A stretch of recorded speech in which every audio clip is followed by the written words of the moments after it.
के जंगल में रोज पक्षियों के बच्चों की चोरियां हो रही थी। पक्षी अपने बच्चों को कहीं अकेले आने जाने नहीं दे रहे थे। बच्चे चोरी हो जाने के डर से पक्षी अपने बच्चों को स्कूल भी नहीं भेज रहे थे।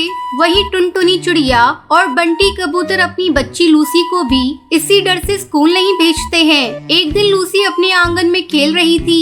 लूसी बेटा, मैं काम करने जा रही हूँ, तो यही आंगन में ही खेलना, बाहर कहीं नहीं जाना। ठीक है माँ, मैं यहीं खेलूंगी। उस समय लूसी बॉल से खेल रही थी। अरे ये क्या, मेरी बॉल तो पेड़ की डाल पर चली गई। लेकिन माँ ने तो बाहर निकलने से मना किया है। मैं क्या करूँ, कैसे अपनी बॉल ले आऊँ? ऐसा करती हूँ, जल्दी से मैं ही जाकर बॉल ले आती हूँ, माँ को कुछ पता भी नहीं चलेगा।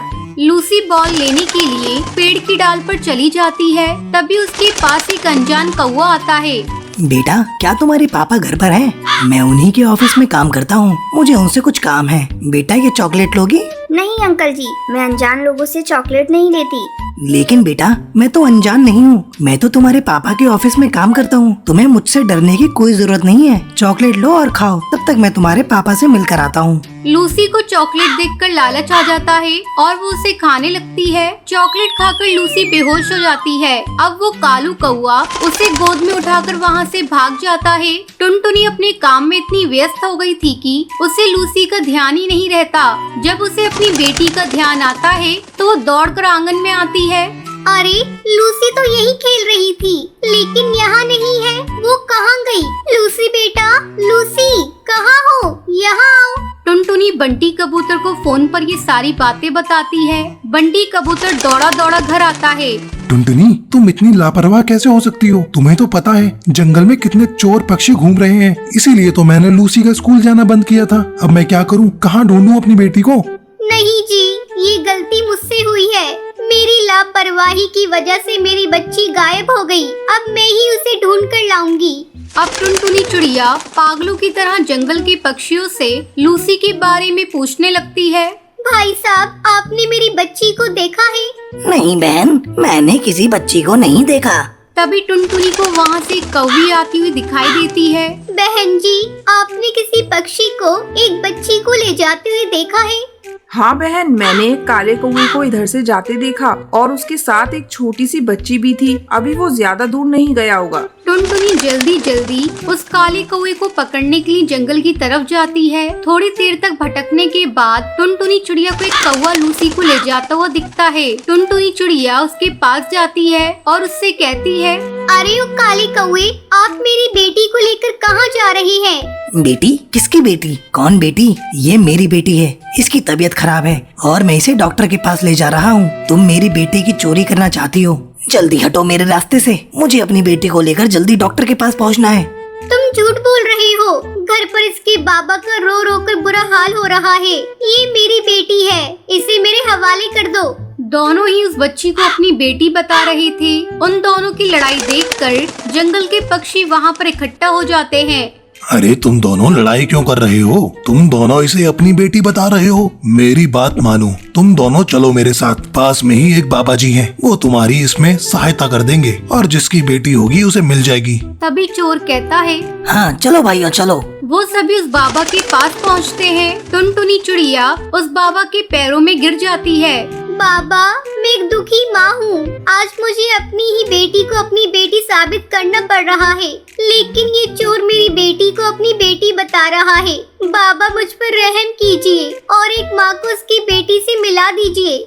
नहीं बाबा, ये झूठ बोल रही है, ये बच्ची मेरी है। ठीक है, तुम दोनों बहस मत करो, मैं तुम दोनों की समस्या का निवारण कर देता हूँ। तुम दोनों यहाँ लड़ाई झगड़ा बंद करो। ये लो छड़ी और इससे अपनी बेटी को 10-10 छड़ी मारो।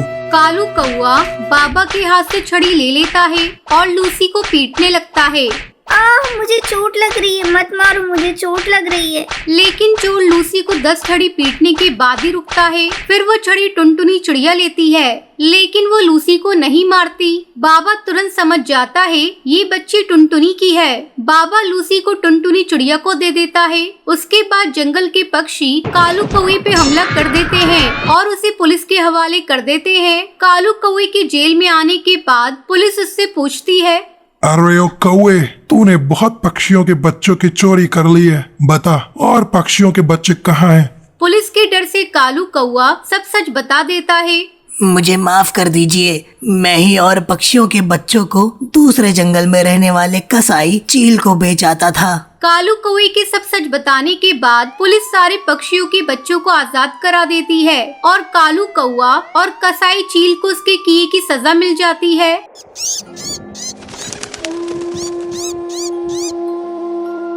सुंदरवन जंगल में टूनी अपनी सौतेली माँ सुंदरी कौवी के साथ रहती थी। टूनी की माँ की मौत टूनी को जन्म देते समय हो गई थी। तब टूनी के पिता ने उसकी देखभाल करने के लिए सुंदरी कौवी से दूसरी शादी कर ली थी। एक दिन, सुंदरी, मैं काम पर जा रहा हूँ, तुम टूनी की देखभाल करना। ये भी कोई कहने की बात है जी। मैंने आज तक आपको कोई शिकायत का मौका दिया है जो अब दूंगी। आप निश्चिंत होकर जाइए, मैं टूनी की देखभाल बहुत अच्छे से करूँगी। उस समय तक टूनी 2 साल की हो चुकी थी। टूनी के पिता के काम पर जाने के बाद सुंदरी फोन करके अपने आशिक को बुलाती है। कड़कनाथ, बहुत अच्छा मौका मिला है। टुन्नू काम पर जंगल चला गया है, अब वो 2-3 दिन बाद ही लौटेगा। तुम किसी तरह इस लड़की को ठिकाने लगा दो। देखो, तुम बात तो ठीक कह रही हो, लेकिन लड़की को घर में ठिकाने लगाएंगे तो पड़ोस वाले जान जाएंगे। तो तुम ऐसा करो, इस लड़की को जंगल में ले जाके ठिकाने लगा दो। किसी को कुछ पता भी नहीं चलेगा और अपना काम भी हो जाएगा। थोड़े दिन बाद इसके बाप से घोंसला अपने नाम करा लूंगी, तब उसे भी ठिकाने लगा देंगे। उन दोनों की सब बातें टूनी सुन लेती है। तुम बहुत ही गंदी माँ हो। मैं पापा को सारी बातें बताऊंगी। तुम इन अंकल से मिलकर मुझे और मेरे पापा को मारना चाहती हो। कड़कनाथ, जल्दी करो, इस लड़की ने हम लोगों की बातों को सुन लिया है। अब ये और खतरनाक हो गई है, इसे जल्दी ठिकाने लगाओ। टूनी वहाँ से भागने लगती है। तब कड़कनाथ तेजी से उड़कर उसे पकड़ लेता है। वो टूनी को घने जंगल में मारने के लिए ले जाता है। जैसे ही कड़कनाथ टूनी को मारने के लिए हथियार उठाता है, कड़कनाथ, इस लड़की को मारकर अपने हाथ गंदे मत करो। इसे इसी जंगल में छोड़ देते हैं, कोई जंगली जानवर खा जाएगा। वो दोनों टूनी को जंगल में छोड़कर घर चले जाते हैं। पापा देखो, माँ ने मुझे जंगल में छोड़ दिया। मुझे यहाँ बहुत डर लग रहा है। मुझे जल्दी घर ले चलो। तभी वहाँ एक बूढ़ा बाज आता है। वो जब टूनी को रोते हुए देखता है तो उससे पूछता है, बेटा, इस घने जंगल में तुम क्या कर रही हो? किसने तुम्हें यहाँ छोड़ दिया? दादाजी, मुझे यहाँ मेरी सौतेली माँ ने मरने को छोड़ दिया। लेकिन आप कौन है दादाजी? बेटा, मैं भी तुम्हारी तरह दुखियारा हूँ। मुझे भी मेरे बेटे ने जंगल में छोड़ दिया। दादाजी, यहाँ बहुत सारे जानवर हैं। मुझे डर लग रहा है। बेटा, तुम डरो मत, हम लोग एक घर बनाएंगे और उसी में रहेंगे। लेकिन दादाजी, हम लोग घर कैसे बनाएंगे? यहाँ तो लकड़ी है ही नहीं। अरे पगली, हम लोग बांस का घर बनाएंगे। चल बेटा, रात होने से पहले हम लोग घर बनाने के लिए बांस काट कर ले आए। दोनों बांस काट कर इकट्ठा करते हैं। फिर वो बूढ़ा बाज उससे बांस का घर बनाने लगता है। दादाजी, मैं भी आपके साथ बांस का घर बनाने में आपकी मदद करूं? हाँ बेटा, तू भी घर बनाने में मेरी मदद कर। दोनों रात होने से पहले एक बांस का सुंदर सा घर बनाकर तैयार कर लेते हैं और खुशी खुशी उस बांस के घर में रहने लगते हैं। ऐसे ही 3 दिन गुजर जाते हैं। जब टुन्नू घर वापस आता है तो अपनी बेटी को खोजता है। अजी, वो तो आपके जाने के बाद से ही पड़ोसी के साथ भाग गई। मैंने तो आपसे कहा था ना, इसके बहुत पर निकल आए हैं, लेकिन आपने मेरी एक नहीं सुनी। टुन्नू को सुंदरी की बातों पर विश्वास नहीं था और वो जंगल की ओर अपनी बेटी को ढूंढने निकल जाता है। क्या टुन्नू अपनी बेटी को खोज पाएगा? ये सुंदरी टुन्नू को मारने में कामयाब हो जाएगी? अगले भाग का इंतजार करें।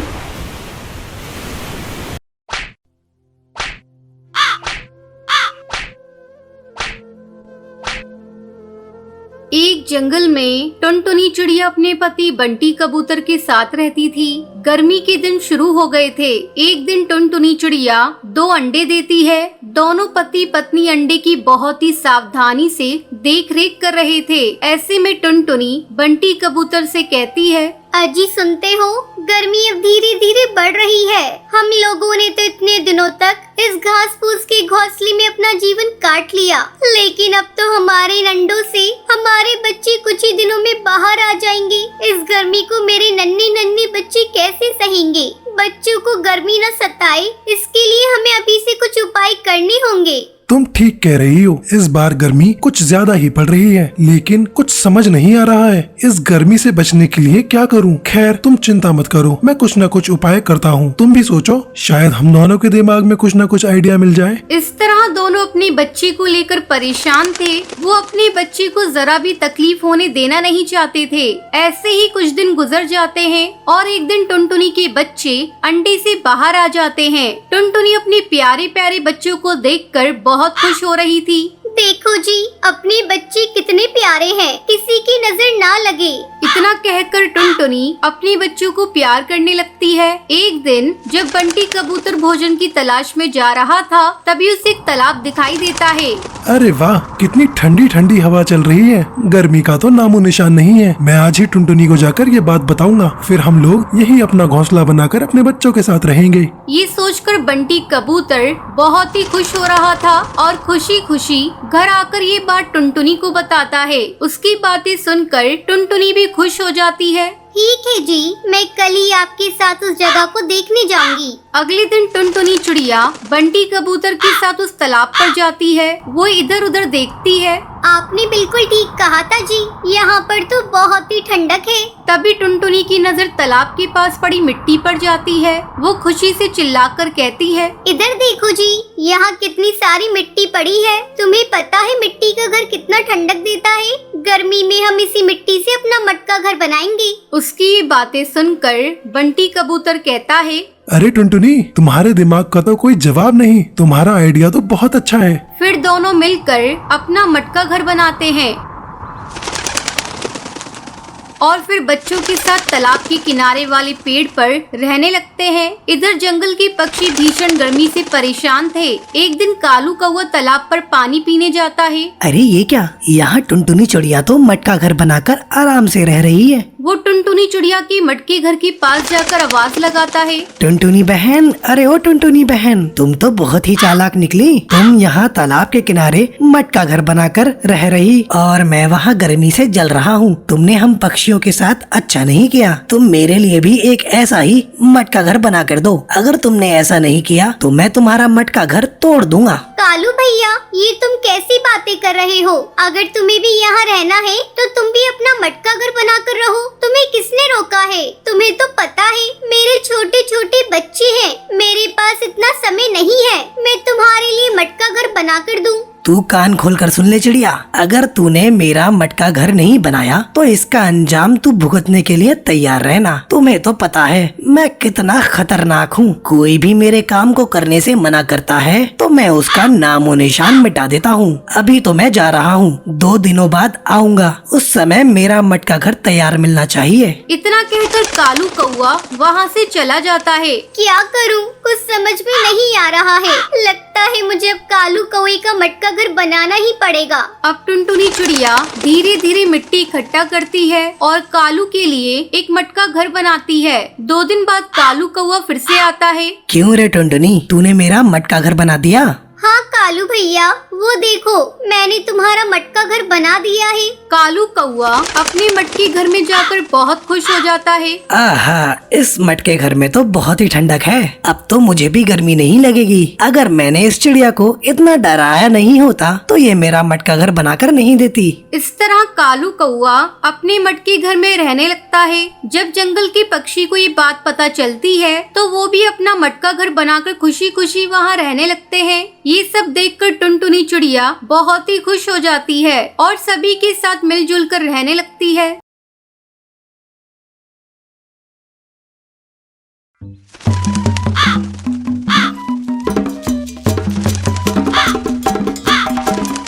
रोज की तरह टूनी और टुनटुनी चिड़िया अपनी फूल की टोकरी लेकर फूल बेचने के लिए कभी एक पेड़ से उस पेड़ जाती हैं। फूल ले लो, फूल ताजे ताजे फूल ले लो, रंग बिरंगे सुंदर सुंदर फूल ले लो। मुनमुन दीदी फूल लोगी? इसके बहुत ही सुंदर सुंदर रंग हैं। नहीं नहीं, मुझे तेरे फूल नहीं चाहिए, मेरे घर बहुत सारे फूल पड़े हैं।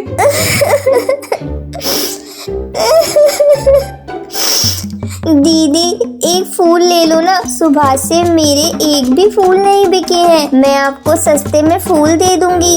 अरे तेरे फूल सस्ते हो या महंगे, जब मुझे खरीदने ही नहीं है तो मैं तुझसे फूल क्यों लूं? चल अब यहाँ से जा, तू कहीं और बेच अपने फूल। बहन जी, मैंने और मेरी बेटी ने सुबह से कुछ भी नहीं खाया है। एक फूल ले लीजिए ना, गरीब की दुआ लगेगी। तेरी बेटी ने नहीं खाया तो मैं क्या करूं? मैं तुम जैसी चिड़िया को अच्छी तरह से जानती हूँ। ये सब बस पैसे निकलवाने के बहाने हैं। अब जाओ यहाँ से, नहीं तो मैं पुलिस को बुला लूंगी। खरी खोटी सुनकर टूनी और टुनटुनी वहाँ से दूसरे जंगल चली जाती हैं। माँ वो देखो कालू भैया आ रहे हैं, मैं उनके पास जाकर फूल बेचती हूँ। टुनटुनी उड़ती हुई कालू कौवे के पास जाती है। कालू भैया ये देखो मेरे पास ताजे ताजे फूल हैं। इन्हें हम गरीब से खरीद लो ना, मैं आपको बिल्कुल सस्ते दामों में दूंगी। बाजार में इससे सस्ता फूल नहीं मिलेगा आपको। अरे तेरे फूल मुझे नहीं चाहिए, चल हट मेरे रास्ते से। किसी और को जाके अपने के फूल बेचो, पता नहीं कहाँ कहाँ से आ जाते हैं। कालू कौवा टुनटुनी से बिना फूल खरीदे वहाँ से चला जाता है। सुबह से अभी तक एक भी फूल नहीं बिका। फूल नहीं बिकेंगे तो माँ की दवाई कैसे आएगी? टुनटुनी रोते हुए अपनी माँ के पास जाती है। तू क्यों रो रही है बेटा, क्या हुआ? माँ सुबह से शाम हो गई है और अभी तक एक भी फूल नहीं बिका। तुम्हारी दवाइयाँ कैसे आएंगी? बेटा तू बस ऊपर वाले पर भरोसा रख, वो किसी न किसी को हम गरीब की किस्मत बदलने के लिए भेजेगा। तभी उन्हें नदी पर एक बड़ा पेड़ दिखता है। टूनी और टुनटुनी अपनी फूल की टोकरी लेकर उस पेड़ पर बने घर के पास जाती है। साहिब ये फूल खरीद लीजिए, मुझे पैसों की बहुत जरूरत है। इतना कहते कहते टूनी चिड़िया बेहोश होकर गिर जाती है। तभी वो चिड़ा घर से बाहर निकलता है। अरे क्या हुआ है इन्हें? अंकल ये मेरी माँ है और ये बहुत बीमार है। इन्होंने सुबह से कुछ नहीं खाया है क्योंकि हमारे फूल नहीं बिके हैं और मेरे पास माँ की दवा के लिए भी पैसे नहीं है। वो मोंटू चिड़ा अपने पास से 1000 रुपए का नोट निकाल कर टुनटुनी को देता है। नहीं अंकल, हम गरीब जरूर हैं पर मेहनत करके खाते हैं। आप मेरे ये फूल खरीद लीजिए, तभी मैं आपके पैसे लूंगी। मोंटू चिड़ा टुनटुनी के सारे फूल खरीद लेता है और टुनटुनी की ईमानदारी देखकर वो टूनी और टुनटुनी को अपने घर में रख लेता है। तो ये थी आज की कहानी। क्या आपको पता है टूनी चिड़िया और उसकी बेटी टुनटुनी क्या बेचा करती थी? अगर आपको पता है तो आप हमें कमेंट करके जरूर बताएं। अगर आपको ये वीडियो पसंद आई हो तो इसे लाइक और ऐसी कहानियाँ देखने के लिए मेरे चैनल को सब्सक्राइब करना ना भूलें।